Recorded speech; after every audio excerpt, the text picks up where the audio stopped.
सरकार ने 8वें वेतन आयोग का गठन किया है और सरकारी विभागों ने अपने कर्मचारियों का डेटा भी पोर्टल पर अपलोड कर दिया है। तो कब से ये वेतन आपके खाते में आएगा, उसके बारे में 5 बड़ी बातें सामने आई है। ध्यान से सुनना, इस वीडियो में सारी जानकारी आपको मिल जाएगी। नमस्कार, मैं हूं आपके साथ ममता तिवारी और आप देख रहे हैं न्यूज 18 का डिजिटल प्लेटफॉर्म। कर्मचारियों और पेंशन संगठनों के साथ आयोग लगातार बैठक कर रहा है। बहुत से शहरों में 8वें वेतन आयोग को लेकर बैठक हो चुकी है और बहुत से शहरों में अभी भी मीटिंग होना बाकी है।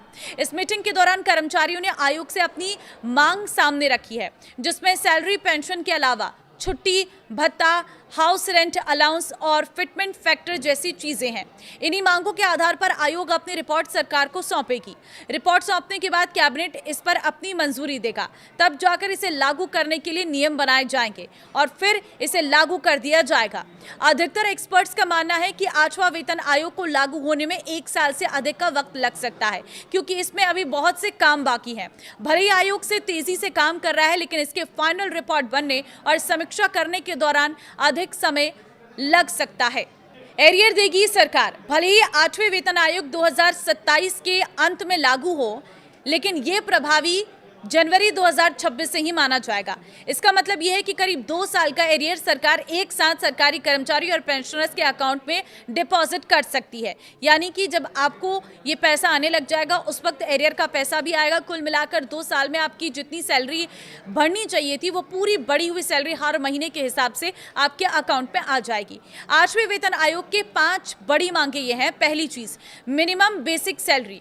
NCJCM ने मांग की है कि कम से कम बेसिक सैलरी को 18,000 रुपए से बढ़ाकर 69,000 रुपए कर दिया जाए। यह मांग फैमिली की जरूरतों और महंगाई को ध्यान में रखकर तैयार किया गया है। दूसरा है फिटमेंट फैक्टर। कर्मचारियों ने एक बड़ी मांग फिटमेंट फैक्टर को लेकर भी की है। कर्मचारियों की मांग है कि सरकार फिटमेंट फैक्टर को बढ़ाकर 3.83 कर दे। फिटमेंट फैक्टर के आधार पर ही बेसिक सैलरी में इजाफा करता है। अगर 3.83 फिटमेंट फैक्टर होता है तो ही कर्मचारियों की मिनिमम बेसिक सैलरी 69,000 रुपए होगी। तीसरी बड़ी बात है, हर साल 6% सैलरी पर बढ़ोतरी। कर्मचारियों की मांग सैलरी में हर साल बढ़ोतरी की भी है। सरकारी कर्मचारी मांग कर रहे हैं कि कम से कम उन्हें हर साल 6% की वेतन बढ़ोतरी मिले, ताकि उन्हें महंगाई से मुकाबला करने में आसानी हो। और चौथा, पुरानी पेंशन योजना OPS बहाल। इसके अलावा कर्मचारी संगठन की मांग है कि पुरानी पेंशन योजना को फिर से बहाल किया जाए। इसका उद्देश्य रिटायरमेंट के बाद कर्मचारियों को अधिक तय पेंशन सुरक्षा देना है। और 5वीं बड़ी बात है, HRA और दूसरे भत्तों में बढ़ोतरी हो। NCJCM ने न्यूनतम HRA स्लैब को 30% करने समेत भत्तों में संशोधन की मांग की है। इसके अलावा परिवार का कैलकुलेशन, प्रमोशन और पेंशन से जुड़े नियमों में भी बदलाव की मांग रखी गई है। ये सिर्फ एक कागजी काम नहीं है, बल्कि पूरे 8वें वेतन आयोग की सिफारिशों की नींव है।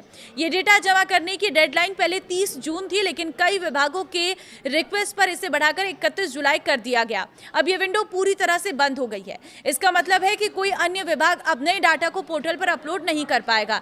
जिस हिसाब से 8वें वेतन आयोग पर काम चल रहा है, उस हिसाब से एक्सपर्ट्स अनुमान लगा रहे हैं कि 2027 में इसे लागू कर दिया जाएगा। हालांकि 8वां वेतन आयोग 2026 से ही प्रभावी माना जाएगा। इसका मतलब कि नया वेतनमान लागू होने के बाद 1 साल एरियर जोड़कर आपको दिया जाएगा।